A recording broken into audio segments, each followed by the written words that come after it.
7টি লক্ষণ দেখলে বুঝবে তুমি ভগবানের থেকে ধীরে ধীরে দূরে সরে যাচ্ছ। কি কি জেনে নাও। নাম্বার 1, প্রার্থনা করতে আর মন চায় না, অথচ দুশ্চিন্তা করতে ঘন্টার পর ঘন্টা চলে যায়। নাম্বার 2, ভুল কাজ করার পরেও মনে কোনো অনুশোচনা হয় না। নাম্বার 3, মানুষের কষ্ট দেখেও হৃদয়টা আগের মতো নরম হয় না। নাম্বার 4, ঈশ্বরের ওপর বিশ্বাস চেয়ে নিজের অহংকারকে বেশি গুরুত্ব দিতে শুরু করো। নাম্বার 5, ভালো কিছু পাওয়ার পর কৃতজ্ঞ হওয়ার বদলে আরও বেশি পাওয়ার লোভ তৈরি হয়। নাম্বার 6,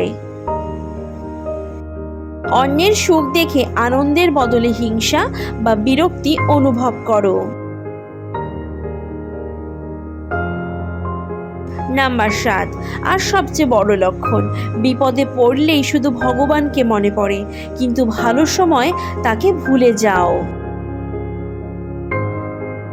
মনে রেখো, ভগবান আমাদের ছেড়ে দূরে যান না, আমরাই কখনো কখনো নিজের কর্ম, অহংকার আর ভুল পথে হাঁটতে হাঁটতে তার থেকে দূরে সরে যাই। তোমার জীবনে কি এর কোনো একটা ঘটেছে? সত্যি করে বলো, ভগবানের সঙ্গে তোমার সম্পর্কটা এখন কেমন? কমেন্টে জানাও। আর মনে রেখো, ফিরে আসার পথ সব সময় খোলা।